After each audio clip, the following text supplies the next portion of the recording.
قل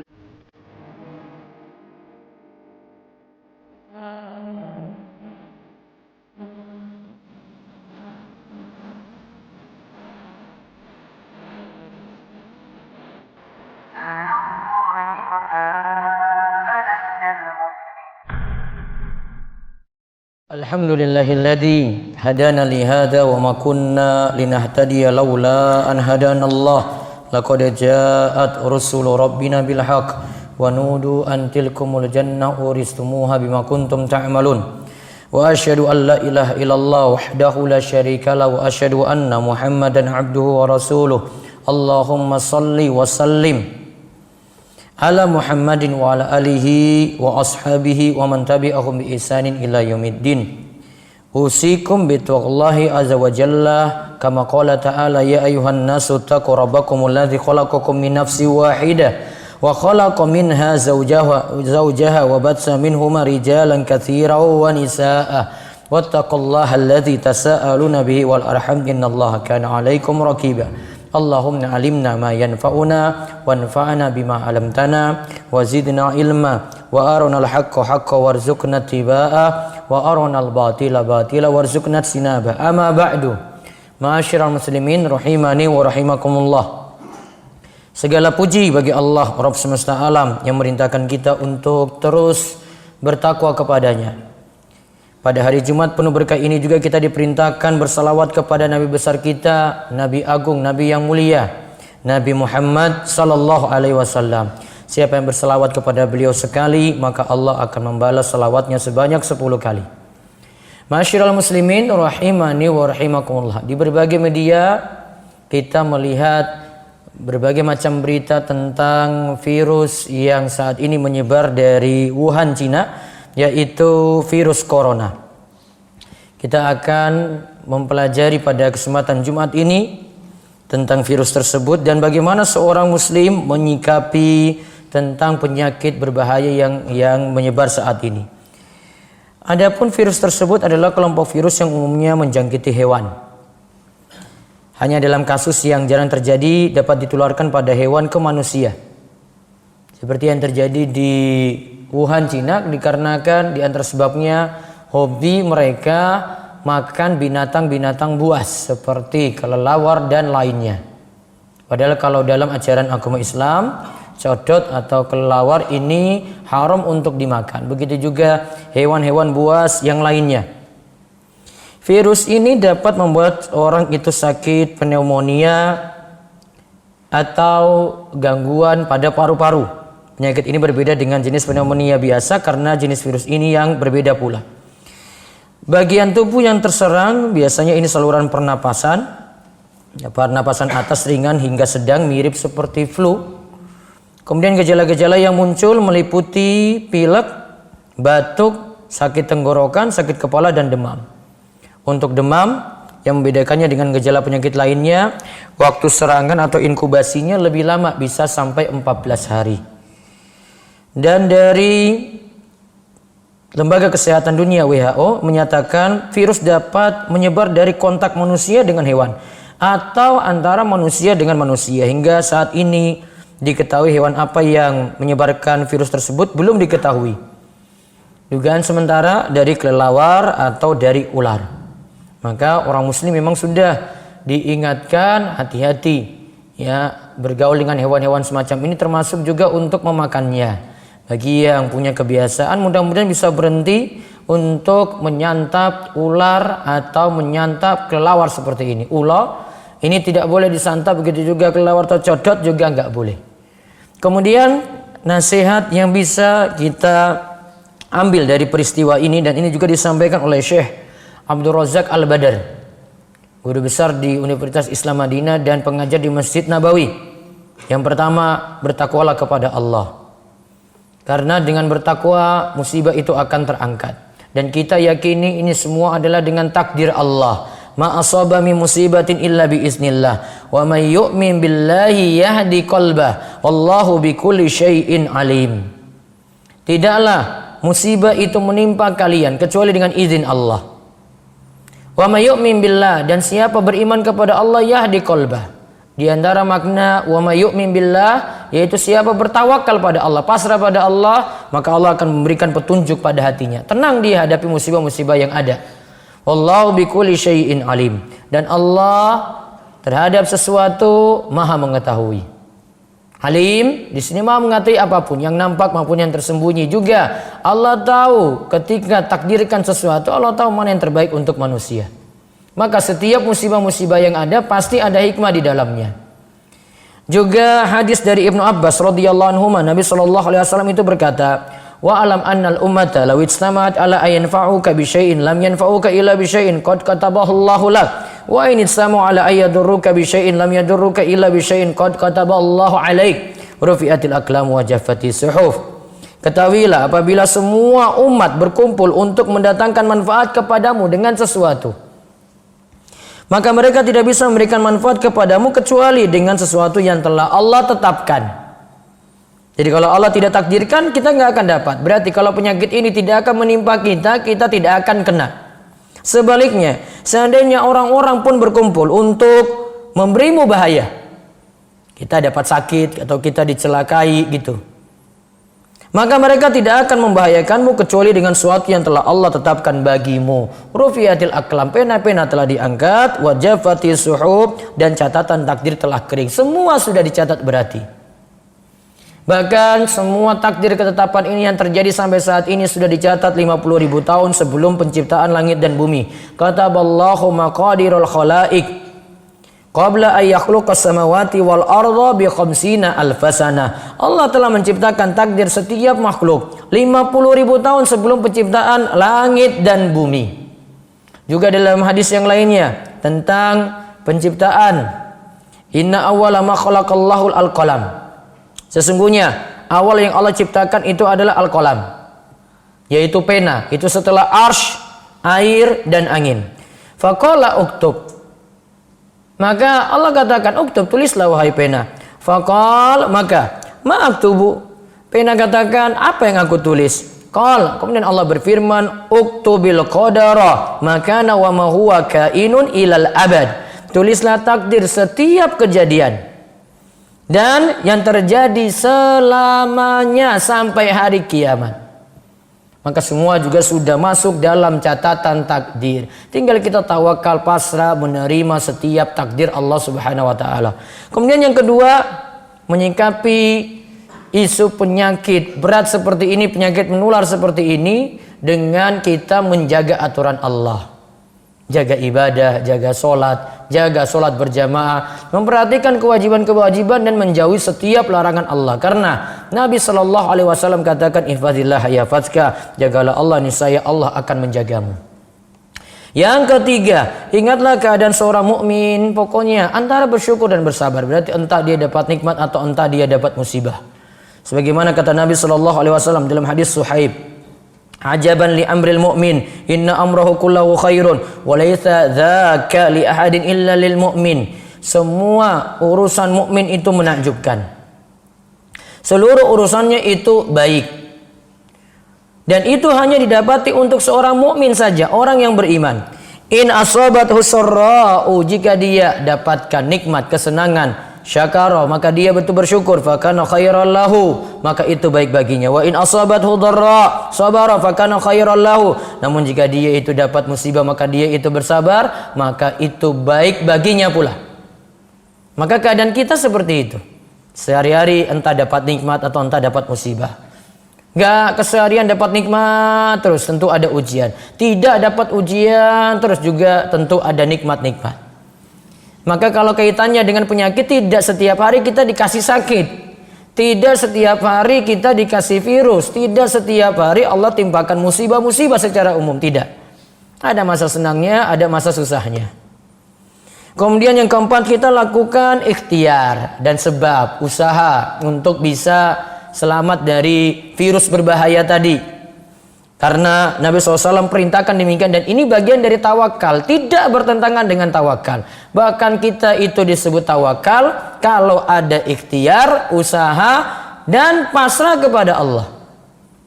Contoh Nabi SAW sebutkan ikhtiarnya. Man tasabbaha bisab'i tamaratin ajwah lam yadurruhu dzalikal yaum summun wala sihrun. Kata Nabi SAW, barang siapa di pagi hari mengonsumsi 7 butir kurma ajwa, maka tidak akan terkena racun dan sihir pada hari itu. Dia tidak akan terkena racun maupun tidak akan terkena sihir ketika itu. Maka kalau dia memang tawakal pada Allah, dia bisa mengkonsumsi kurma tadi. Kurma ini bisa kurma umum, tidak terbatas pada kurma yang namanya ajwa saja. Kemudian Nabi SAW suruh juga lakukan ikhtiar. Beliau pernah menyebutkan tentang suatu wabah. Dari hadis Usama bin Zaid, Nabi SAW bersabda, "Idza sami'tum ta'un bi ardin fala tadkhuluha. Wa idza waqa'a bi ardin wa antum fiha fala takhruju minha." Apabila kalian mendengar wabah ta'un melanda suatu negeri, maka janganlah kalian memasukinya. Jadi ada tempat ini ya, seperti di Cina sana, di Wuhan sana, ini diklaim ini adalah tempat munculnya virus pertama kali, maka kita tidak boleh masuk. Kemudian adapun apabila penyakit itu melanda suatu negeri, berarti untuk orang-orang yang ada di dalamnya tidak boleh keluar. Jadi orang luar nggak boleh masuk, orang yang di dalam tidak boleh keluar, biar virus ini tidak menyebar. Ini sudah jauh-jauh hari disampaikan oleh Nabi kita Muhammad SAW dalam rangka ikhtiar. Itu lakukan usahanya seperti itu. Jadi bukan hanya pasrah saja, ada usaha yang dilakukan. Terus yang kelima, kiat yang selanjutnya lagi adalah perkuat diri dengan zikir. Terutama sekali rutinkan zikir pagi dan petang. Contoh di sini misalnya Nabi SAW anjurkan bacaan Bismillahilladzi la yadurru ma'asmi'i syai'un fil ardi wala fis sama wa huwas sami'ul alim. Dengan nama Allah yang dengan namanya tidak ada sesuatu pun yang membahayakan di bumi dan juga tidak pula di langit. Sesungguhnya Allah itu maha mendengar lagi maha mengetahui. Ini dibaca sebanyak 3 kali, pagi dan petang. Maka kata Nabi SAW, illa lam yadurrahu syai'un, apapun tidak akan bisa membahayakannya. Maka kalau kita rutinkan zikir ini, insya Allah penyakit-penyakit ya sulit untuk datang dengan izin Allah. Juga Nabi SAW anjurkan misalnya membaca 2 ayat terakhir saking surat Al-Baqarah, ayat 285 sampai 286, amanar rasulu dan seterusnya. Di situ dikatakan siapa yang membacanya maka kafatahu, maka Allah akan memberikan kecukupan padanya. Di antara kecukupan selamat dari penyakit-penyakit. Juga Nabi SAW anjurkan baca Qul huwallahu ahad, Al-Ikhlas, Al-Falaq, An-Nas setiap pagi dan petang masing-masing 3 kali. Al-Ikhlas, Al-Falaq, An-Nas masing-masing 3 kali. Kata Nabi SAW, siapa yang baca seperti ini tentu akan dapat perlindungan Allah. Takfika min kulli syai', itu akan mencukupimu dari segala sesuatu. Juga di antara zikir pagi petang ada bacaan Allahumma inni as'alukal afwa wal afiyah fid dunya wal akhirah. Allahumma inni as'alukal afwa wal afiyah fi dini wa dunyaya wa ahli wa mali. Allahumma sur aurati wa amin rawati. Allahumma fasni min baini yadayya wa min khalfi wa an yamini wa an shimali wa min fawqi wa a'udzu bi 'azamatika an uqtala min tahti. Di antara isinya adalah kita minta pada Allah selamat agama, dunia, keluarga dan harta, termasuk juga selamat saking penyakit-penyakit.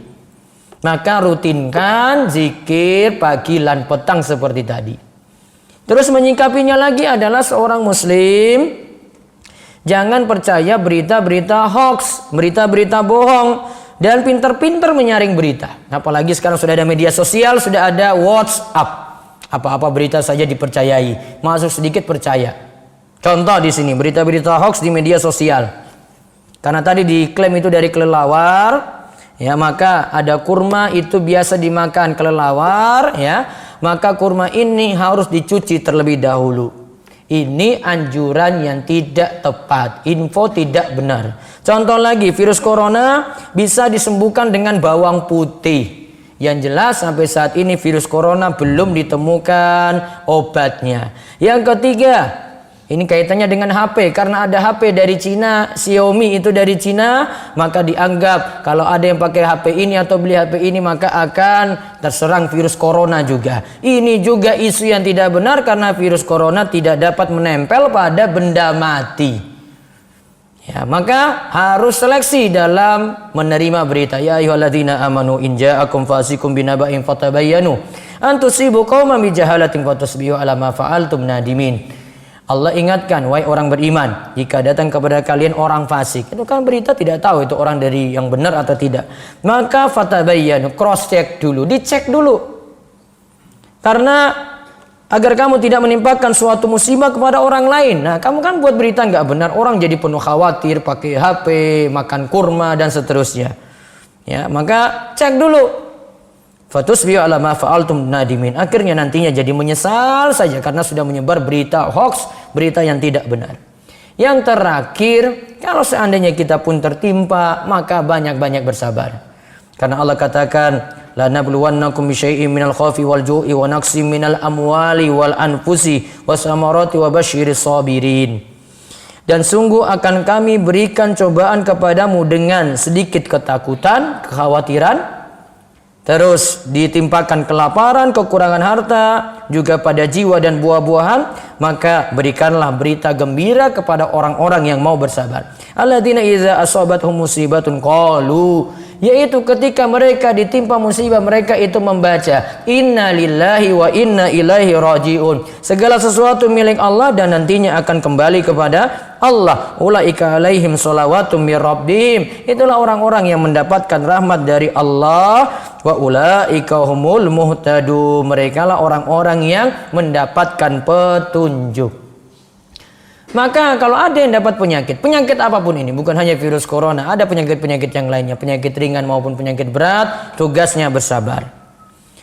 Dan orang yang bersabar dalam menghadapi musibah, ya, dia patut memuji Allah. Ada seorang ulama bernama Syurai Al-Qadi rahimahullah, ia berkata dalam Syu'abul Iman, disebutkan oleh Imam Al-Baihaqi, sesungguhnya aku ditimpa musibah, namun aku memuji Allah ketika itu. Aku bersyukur pada Allah. Kenapa aku bersyukur? Karena 4 hal kata dia. Yang pertama, aku memuji Allah atas ujian yang tidak lebih besar dari yang menimpa ini. Ini masih ringan ujiannya.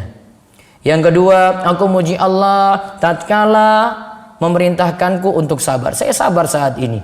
Maka dia puji Allah juga. Yang ketiga, aku memuji Allah karena diberi taufik untuk mengucapkan kalimat istirja. Aku ucapkan ketika itu inna lillahi wa inna ilaihi rajiun. Yang keempat, aku memuji Allah karena musibah yang menimpaku bukan musibah yang menghilangkan agamaku.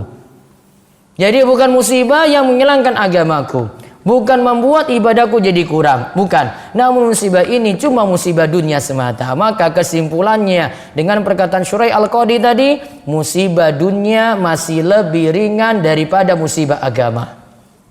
Musibah dunia dengan harta itu hilang, dompet itu hilang, duitnya itu ludes, sapinya itu mati, dia kena penyakit tertentu, masih lebih ringan daripada agamanya yang hilang, agamanya yang kurang. Dia malas sholat, malas ke masjid, tidak mau memperhatikan agama, tidak mau nuntut ilmu agama. Itu lebih parah daripada hilangnya dunia. Maka masih mending orang itu tidak punya apa-apa dibanding orang sholat. Maka masih mending orang itu tidak punya kendaraan, namun dia masih memperhatikan sholat di masjid. Maka masih mending orang itu, ya, dia kena penyakit ringan atau berat daripada agamanya itu hilang. Maka tinggal pikirkan masing-masing diri sendiri. Kalau terlalu mikir dunia terus, ingat, mikir dunia terus hilang itu nanti agamanya itu lebih parah daripada hilangnya dunia. Anak durhaka, anak itu tidak sholat, itu lebih parah dibandingkan dengan apapun dunia yang kita miliki itu hilang. Maka agama itu jadi karunia luar biasa. Jaga itu baik-baik. Tidak ada rumah-rumah nggak bagus, kendaraan nggak ada, uang nggak ada, masih lebih mending daripada agama itu lepas, kita lagi rugi dunia lan akhirat, rugi semuanya. Maka warga warak perhatikan baik-baik. Kita terlalu tiap hari mikir dunia terus. Tiap hari mengkhawatirkan cuma dunia kita hilang saja. Tiap hari mengkhawatirkan saya nanti kena penyakit ini dan penyakit itu. Namun agama tidak pernah diperhatikan. Sholat kurang, jamaah kurang. Ngertinya kalau sholat cuma Jumatan saja, titik. Maka mudah-mudahan jadi sadar sebelum Allah timpakan musibah-musibah yang berat, sebelum penyakit-penyakit berat itu datang, sebelum fitnah-fitnah akhir zaman itu muncul. Kalau fitnah akhir zaman muncul, kita tidak punya kekuatan iman lagi, maka habis ludes semua dunia dan akhirat kita. Mudah-mudahan semuanya dapat taufik dan hidayah dan Allah menyelamatkan kita dari kerugian dunia dan akhirat. Aku qouli hadza wastaghfirullah li wa lakum wa lisa'il muslimin innahu was-sami'ul alim.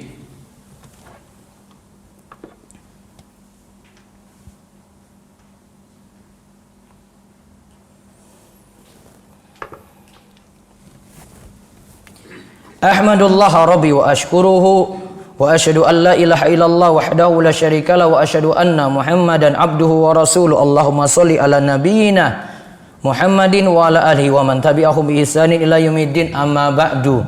Fa ya ayuhan nas ittaqullaha ta'ala wa dharul fawahisha ma dhahara minha wa ma batan.